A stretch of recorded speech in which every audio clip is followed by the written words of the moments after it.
안녕하십니까. 조갑제TV 시청자 여러분, 저는 조갑제닷컴의 조세별입니다. 지금 시각은 2021년 9월 29일 오후 2시를 가리키고 있습니다. 어제 국민의힘 대선 경선 후보 4차 토론회가 있었습니다. MBC에서 밤 11시부터 약 2시간 동안 진행이 되었는데 관전평을 좀 말씀드리려고 합니다. 어제 토론회 앞부분에서는 외교 안보 분야에 대한 토론이 있었고 뒷부분은 자유로운 주제로 토론이 이어졌습니다. 어제 토론회는 2차, 3차 토론회보다는 좀 더 흥미진진했다라는 생각이 들었는데 아마도 그 토론 분야를 좀 한정시켜 놓다 보니까 좀 더 깊이 있는 대화가 이어질 수 있었다라는 생각이 들었습니다. 자, 어제 토론회에서 누가 가장 잘했느냐? 저는 이분이 1등이었는데 바로 원희룡 후보였습니다. 토론회가 거듭될수록 원희룡 후보에게 눈길이 갔는데 이분이 참 공부가 많이 되어 있구나라는 생각이 들었습니다. 거기에 또 제주지사로서의 행정 경험도 있죠. 그러다 보니까 외교 안보 정책이라든가 북핵 문제 또는 부동산 정책을 얘기함에 있어서 굉장히 구체적이고 또 설득력이 있습니다.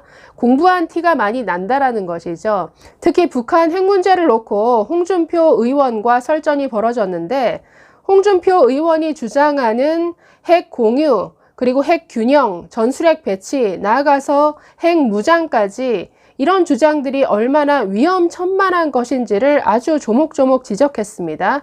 그래서 둘 사이에 어떤 공방이 오갔는지는 잠시 후에 소개해 드리도록 하겠습니다.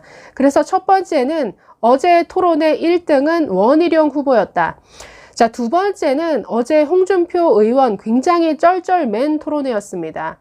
자, 어제 기존에는 윤석열 후보가 질문을 많이 받았다면 어제 토론회에서는 홍준표 의원에게 좀 많은 질문이 쏟아졌습니다. 어제 홍준표 의원의 모병제 공약에 대한 질문이 있었습니다.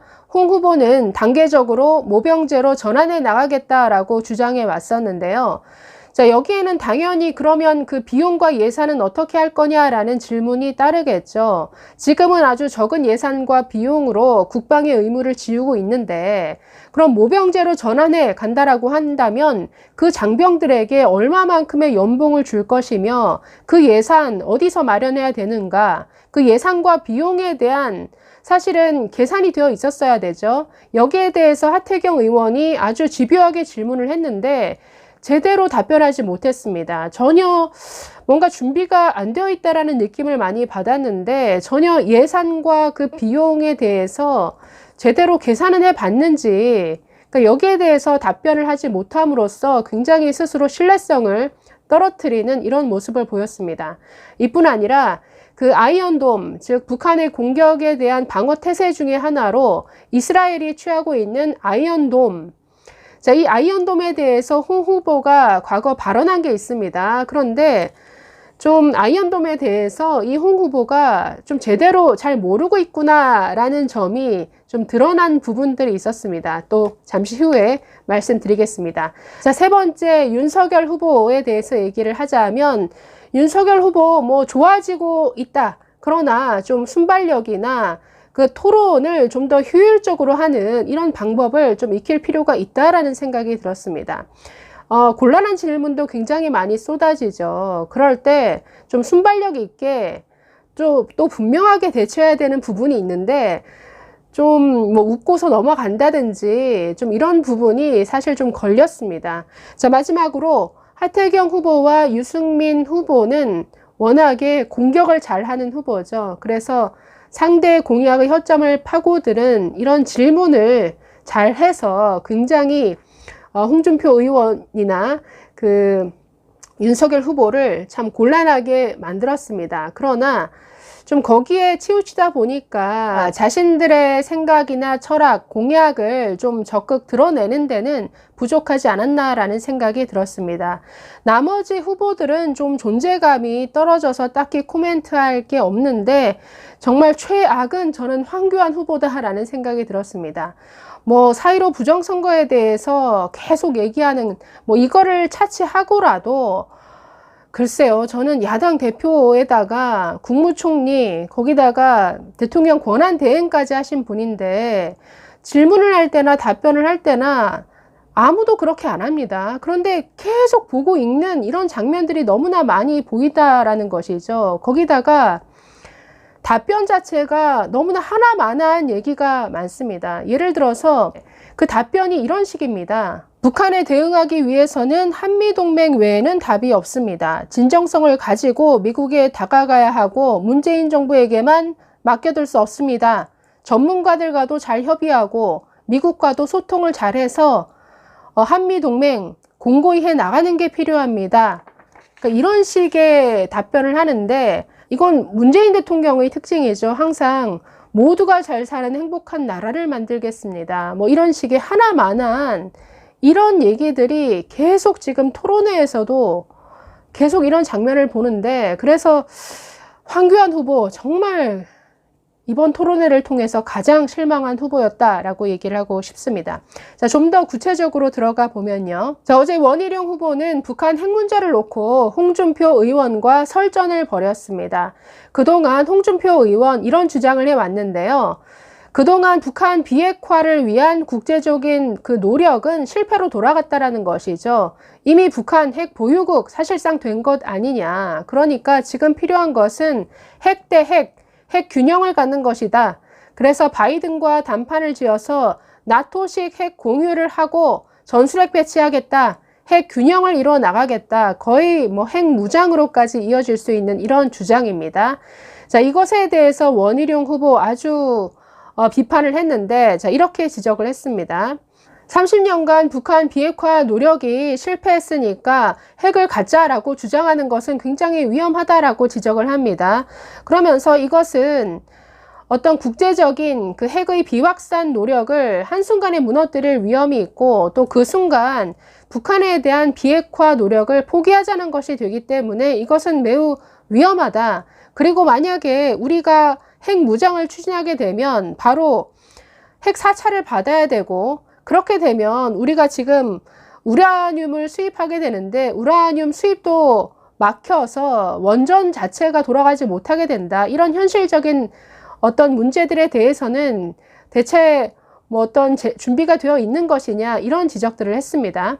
또 홍준표 의원에게 북한의 핵 보유를 기정사실화하자는 것이냐라고 이렇게 질문하니까 홍 후보가 우리가 인정 안 한다고 없는 것이냐라고 이렇게 되묻습니다. 그러자 원희룡 후보는 아니, 개발 중인 것을 포기시키는 것과 핵 보유국으로 인정하고 군축으로 가자고 하는 것은 완전히 다른 차원의 문제다라는 것이죠. 자, 그래서 이것은 북한이 계속 주장해온 것이다. 그들은 지금까지 계속 자신들을 핵 보유국으로 인정해달라.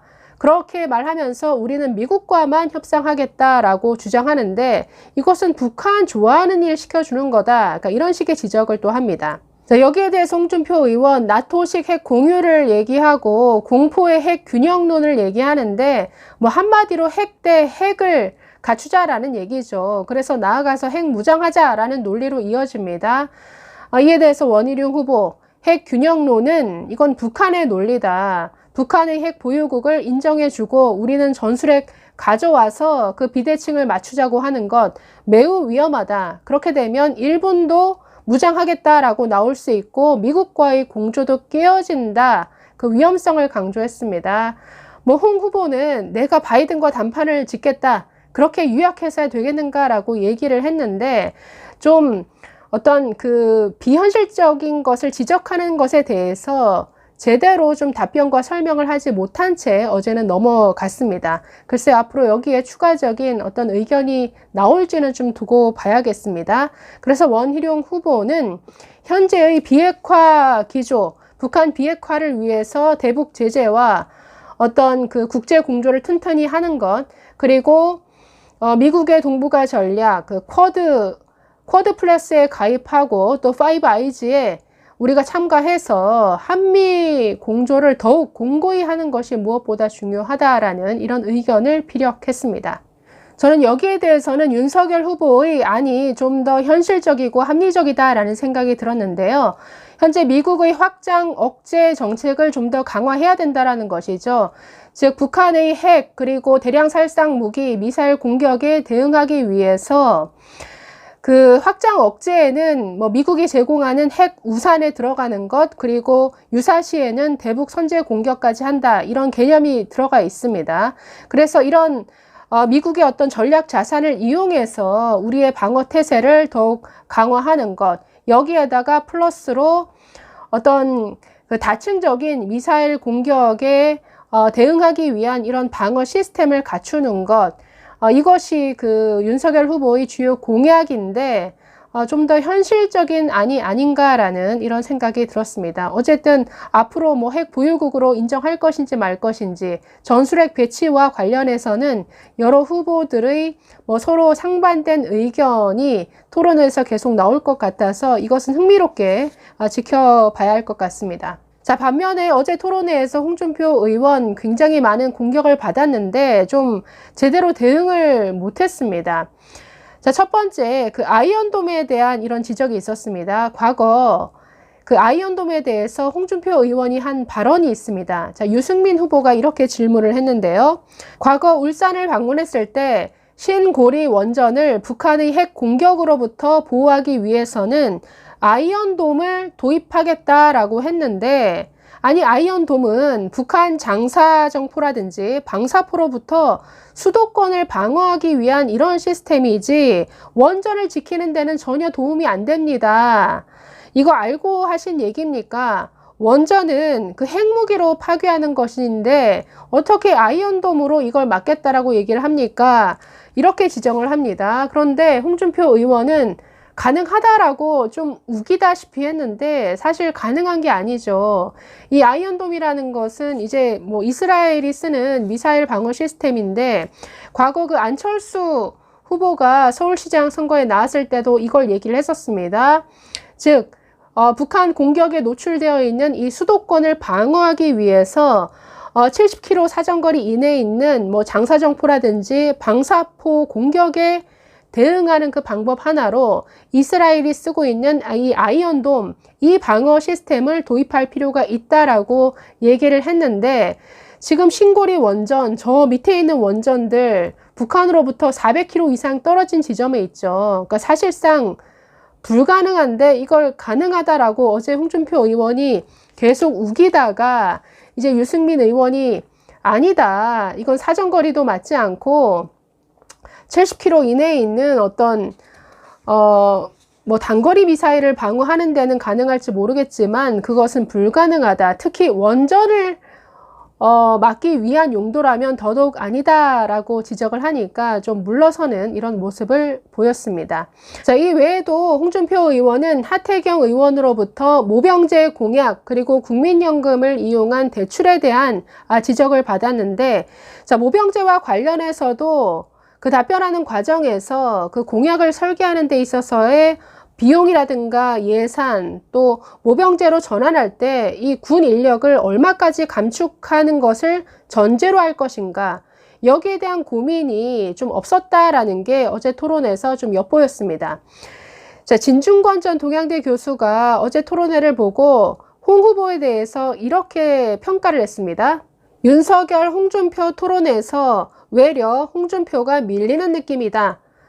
홍준표의 문제는 잘 다듬어진 자기 완결적 공약이 없다는 것. 그러니 디테일에 들어가는 순간 바로 막혀버리죠. 캠프에 정책 전문가가 없거나 부족한 모양, 보완해야 합니다. 그런 드립력 따위로 대체할 수 있는 게 아니에요. 그러니까 드립력이라는 것은 뭐 특유의 어떤 입담을 가지고 순간을 모면하는 이런 걸 말하는 거죠. 그래서 어제 좀 홍준표 의원이 수세에 몰린 이런 토론회였다라고 평가하고 싶습니다. 자, 어제 재미났던 것은 홍준표 의원이 최근 대장동 게이트와 관련해서 윤석열 후보를 비판했다는 점입니다. 한마디로 검찰에 있을 때 왜 몰랐냐? 수사 안 하고 뭐 했냐? 자, 이런 지적을 했습니다. 검찰 안에는 범죄 정보, 그 동향을 관찰하는 부서가 있는데 거기 통해서 수집된 정보 다 올라가지 않느냐? 대장동에서 이런 큰 비리가 있었는데 그걸 몰랐느냐? 몰랐으면 무능한 것 아니냐? 왜 수사 안 했느냐? 이런 문제 제기를 했습니다. 자, 이에 대해서 윤석열 후보, 그 범죄 정보를 수사하는 부서 업무에 대해서 설명하려 했지만 제대로 시간이 충분히 주어지지 않았습니다. 그래서 그냥 웃으면서 네, 제가 무능해서 죄송합니다. 네, 이렇게 마무리 짓고 넘어가서 굉장히 웃음을 줬습니다. 네, 사실 왜 몰랐냐라고 지적하는 것 자체가 말이 안 되는 지적이죠. 무슨 검찰이 국정원처럼 뭐 도청, 감청을 하는 것도 아니고 어떻게 다 압니까? 당시 검찰총장도 아니고 중앙지검장으로 아마 일할 때인데 고소 고발된 사건 처리하기도 바쁠 그때 검사 시절을 향해서 왜 대장동 게이트 미리 몰랐느냐, 왜 수사 안 했느냐, 왜 잡아놓지 않았느냐 이런 식으로 문제 제기하는 것은 굉장히 무리한 질문이다라고 보였습니다. 자, 나머지 유승민, 하태경 의원은 앞서도 말씀드렸지만 상당히 허점을 파고드는 질문 잘 했습니다. 하태경 의원 하나 돋보였던 점은 유일하게 북한 인권 문제를 거론했습니다. 북한과의 대화를 어떻게 이어갈 것인가 라는 이 주제에서 유일하게 김정은을 만나면 북한 그 핵 폐기뿐만 아니라 반드시 북한 인권에 대한 이런 개선을 요구하겠다라고 말한 유일한 후보였습니다. 자, 어제까지 총 4번의 토론회를 거치면서 토론 능력이 아주 향상된 후보들도 보이고요. 또 토론회를 통해서 오히려 그 미천이 드러나는 이런 후보도 보이는 것 같습니다. 앞으로도 참 많은 토론회를 거칠 텐데 앞으로 얼마나 또 발전하고 얼마나 또 허점을 드러낼 것인가 계속 지켜봐야 할 것 같습니다. 감사합니다.